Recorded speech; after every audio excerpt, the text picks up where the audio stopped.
సోనియా గాంధీ గారి నాయకత్వం, రాహుల్ గాంధీ గారి నాయకత్వం, రేవంత్ రెడ్డి నాయకత్వం. ఈరోజు అన్న మైనంపల్లి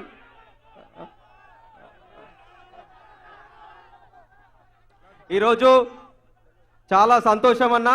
ఈ పండుగ వాతావరణం, ఈ మెదక్ పార్లమెంట్ అభ్యర్థిగా నన్ను డిక్లేర్ చేసి ఒక బడుగు బలహీన వర్గాల బిడ్డను, ఒక బీసీ బిడ్డను, ఇందిరమ్మ పరిపాలించిన గడ్డ నుంచి నాకు టికెట్ ఇచ్చి నా మీద నమ్మకంతో నాకు టికెట్ ఇచ్చిన మా అన్న రేవంత్ అన్నకు నేను జీవితాంతం పాదాభి వందనాలు చేస్తూ రుణపడి ఉంటానని తెలియజేస్తున్నా.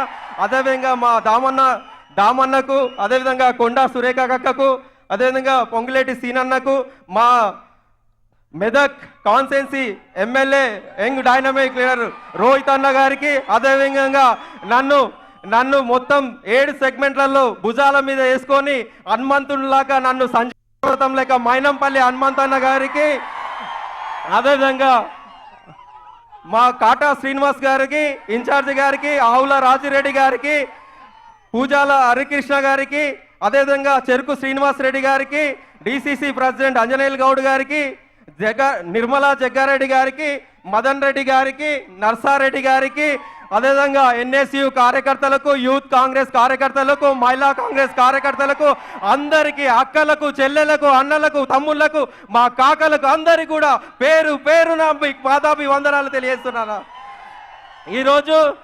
ఈరోజు నాకు ఈ మెదక్ గడ్డ ఒక చరిత్ర ఉంది. ఇక్కడ నుంచి ఇందిరాగాంధీ గారు పోటీ చేసి ఇక్కడ నుంచి ప్రధానమంత్రి అయిన గడ్డ మెదక్ గడ్డ. ఆ మెదక్ గడ్డ మీద ఈ పేదింటి బిడ్డకు మా రేవంత్ అన్న సహకారంతో ఈరోజు మెదక్ పార్లమెంట్ సీట్ ఇచ్చిర్రు. ఆ సీటును కూడా మన అందరం కూడా మెదక్ జిల్లా ప్రజలందరూ కూడా నన్ను దీవించి కాంగ్రెస్ పార్టీకి ఓటేసి మీ అందరికీ సేవ చేసే భాగ్యం కలిగించాలి.